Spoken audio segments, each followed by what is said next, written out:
আমি সুকান্ত। আজ আমি তোমাদের রায়মার্টিন প্রশ্নবিচিত্রা থেকে ষষ্ঠ শ্রেণীর ইতিহাসের 3 নাম্বার মডেল সেটটি সলভ করে দেখাবো। First unit test 3 number model set. তো চলো শুরু করা যাক। দেখো 1 নাম্বার, আদিম কথার অর্থ কী? উত্তর হবে খুব পুরনো। 2 নাম্বার দেখো, আদিম মানুষ প্রথমে কাঁচা মাংস ও ফলমূল খেত। 3 নাম্বার দেখো, বুদ্ধিমান মানুষের প্রজাতিটির নাম হলো হোমোসেপিয়েন্স। তারপরে দেখো 4 নাম্বার, মেহেরগড় সভ্যতা আবিষ্কৃত হয় 1974 সালে। তারপরে দেখো 5 নাম্বার, সিন্ধু সভ্যতার সবথেকে বড় কেন্দ্র হলো তোমার এটা হচ্ছে দেখো সিন্ধু সভ্যতার সবথেকে বড় কেন্দ্র হলো হরপ্পা। তারপরে দেখো 2 নাম্বার 2-1, লেজবিহীন বড় বানরকে বলা হতো এপ। 3 নাম্বার দেখো, হরপ্পা সভ্যতার বাড়িগুলি তৈরি হতো পোড়া ইট দিয়ে।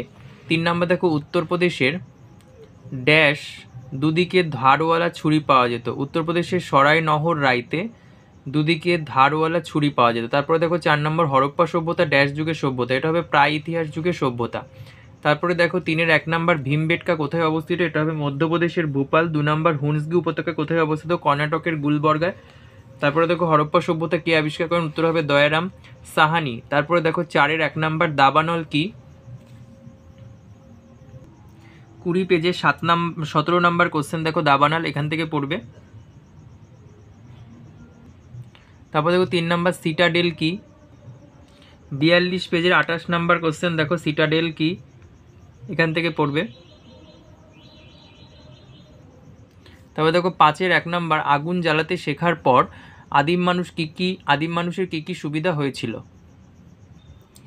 দেখো 20 পেজের 20 নাম্বার কোশ্চেন, প্রচণ্ড শীতের হাত থেকে রক্ষা, জীবজন্তুর আক্রমণ থেকে রক্ষা, আগুনে ঝলসে খাওয়া। এই পর্যন্ত।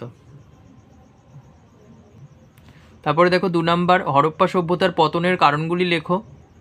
দেখো 48 পেজে 57 নাম্বার কোশ্চেন, এটা আছে হরপ্পা সভ্যতার অবনতির কারণ, তো এটাও পতনের কারণের মধ্যেই পড়ে। দেখো বন্যা, অনাবৃষ্টি, অরণ্য ধ্বংস এবং আর্থসামাজিক অবনতি।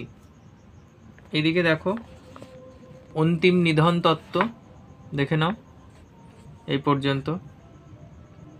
তারপরে দেখো আছে তোমার এই যে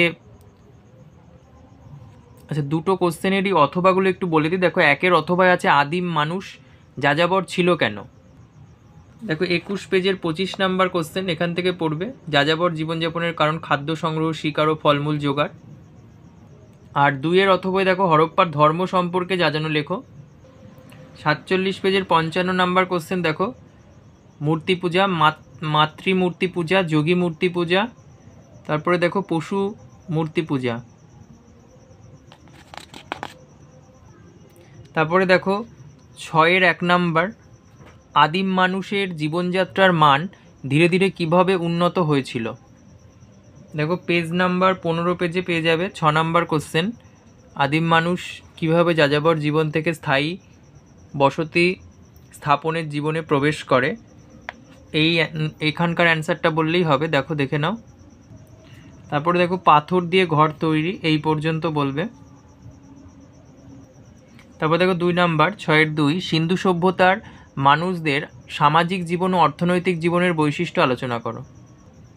দেখো অর্থনৈতিক জীবন এখান থেকে পড়বে 37 পেজের 6 নাম্বার কোশ্চেন। দেখো কৃষিকাজ, পশুপালন, ব্যবসা বাণিজ্য এবং অন্যান্য পেশা, এই পর্যন্ত। তারপরে দেখো অথবাতে আছে মহেঞ্জোদারো স্নানাগার সম্পর্কে লেখো।